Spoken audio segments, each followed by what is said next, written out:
The existence of England is one that is often taken for granted and looked at far too scarcely. This may be due to the overshadowing history of the development of Great Britain and the United Kingdom.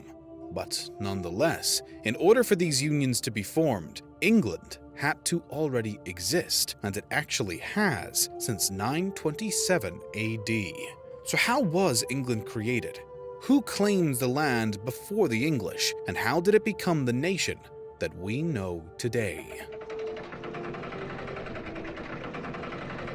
As the Roman Empire began to fade from the British Isles, the area of modern-day England started to see a wave of migration from Anglo-Saxon Germanic tribes. According to some historians, after the Romans left, the native Britons came under attack from the nearby Picts and Scots, and subsequently welcomed some of these Anglo-Saxons in hopes that they would push out the other invaders. The Germanic peoples were successful in expelling both the Scots and Picts, but they then turned on the native Britons and established their own authority by the start of the 7th century. The new Anglo-Saxon rulers then installed the kingdoms of Essex, Kent, Sussex, Mercia, East Anglia, Northumbria, and Wessex on the British mainland.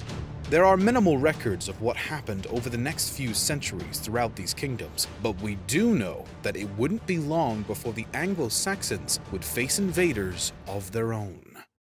In 793, a Viking army landed at the Lindisfarne Monastery and raided the sacred building. Their violence and disrespect stunned the Anglo-Saxons, who were unprepared for what these Vikings had in store.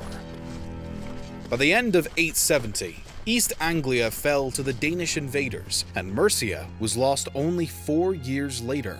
As the Vikings seized Northumbria next in 875, Wessex was the only remaining major kingdom under Anglo-Saxon authority. When the current king of Wessex, Ethelred, died, his younger brother Alfred was left to protect his kingdom's independence. At first, he did so by paying off the Viking aggressors, until he was eventually prepared to lead an army against them. This culminated in the Battle of Edington, which left the Danes utterly routed and ended their attempts to capture Wessex. A power vacuum in Mercia around the same time resulted in King Alfred also gaining control of the kingdom, and instead of establishing a new monarch, he placed an alderman in charge. This nobleman would answer to King Alfred himself and kept the King of Wessex as the ultimate authority throughout both regions, although a part of Mercia would be ceded to the Vikings. After the death of the King of Wessex and the contemporary leader of Mercia in 911, Edward the Elder and Ethelfled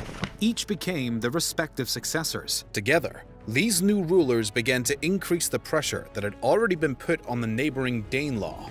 In 917, Ethelfled expanded her lands to the north, and Edward was able to incorporate all of East Anglia into his kingdom. As Ethelfled pushed forward with the expansion, she managed to extend Mercian territory all the way up to York, where the locals decided it would be best to simply pledge loyalty to her as opposed to fighting. Although Ethelfled shortly died, her daughter, Elthwin, was supposed to take her place and continue on the current course. Unexpectedly, though, the Mercian people quickly ousted their new leader and accidentally created the perfect opportunity for King Edward from Wessex to seize all of Mercia not long after.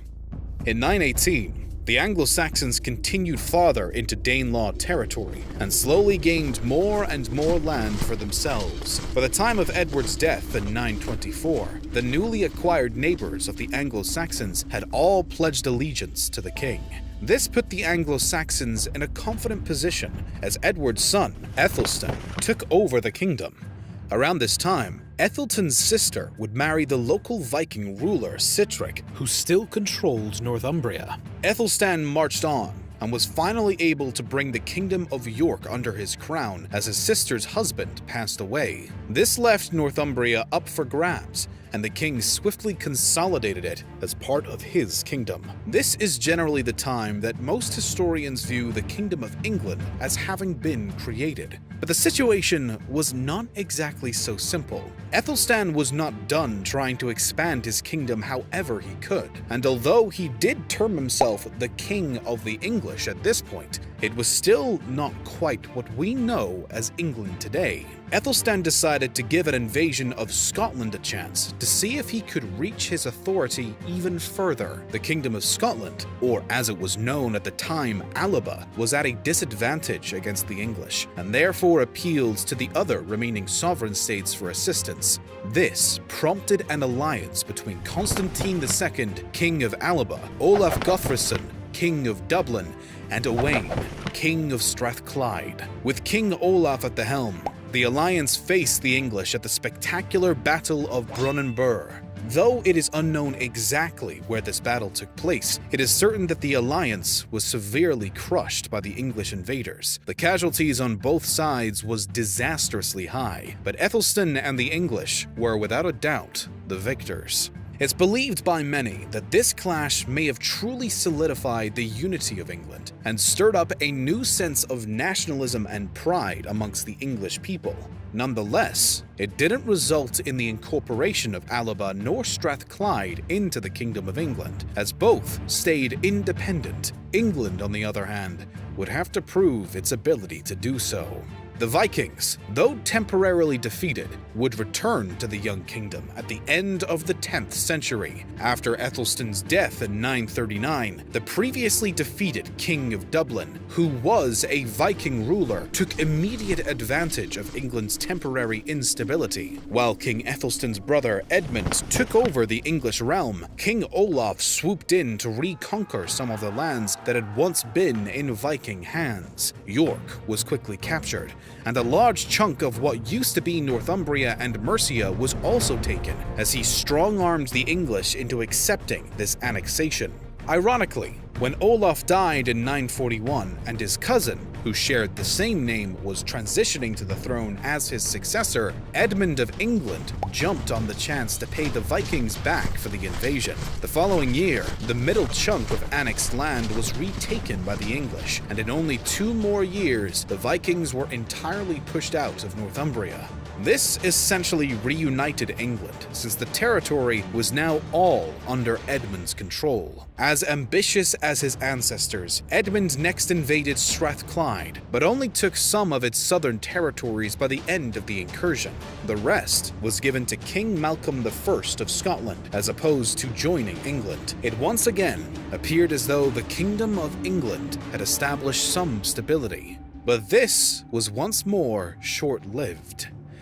Edmund was mysteriously murdered in 946, which left his younger brother, Edred, as King of England. The next year, Eric Bloodaxe from Norway attacked and seized the recently reincorporated Northumbria, which prompted almost a decade of conflicts over who, throughout the Isles, would lead Northumbria. Eventually, the English king was able to once again and permanently reclaim the territory on behalf of England. His death soon ended his reign after this victory, and his young nephew Edwig temporarily succeeded him, but was quickly deposed in favor of his brother Edgar. However, this was only a partial deposition, which meant that Edwig would still hold a small section of the kingdom as a co-ruler. When Edwig died only 2 years after this decision, Edgar simply took over the whole of England. Under the reign of King Edgar, known as Edgar the Peaceful, the true foundations of the English kingdom could finally be established. Many reforms were passed, and a vast number of the systems and laws that had existed in the Danelaw were actually upheld, in hopes of avoiding any displeasure from the Danish portion of the population. Peace, unity, and order were the pillars of Edgar's nearly 2-decade-long reign, and his work helps to fully solidify the unity of the young Kingdom of England. The ultimate foundation of England was a long and shaky process. From the initial immigration of the Anglo-Saxons into the region to the establishment of their first kingdoms, extending into the invasion and rule of the Vikings, it wasn't until the Anglo-Saxons began to seize territory from the Danelaw that an inkling of modern-day England could be seen. After a series of conquering, being conquered, reconquering, and so on, the Anglo-Saxons eventually united the existing kingdoms throughout England. From there, it was merely a matter of establishing solid borders, maintaining their captured territory in order to keep their kingdom physically solid, and eventually, under the rule of Edgar the Peaceful, building the foundational laws and structures of what we know now as the Kingdom or Nation of England.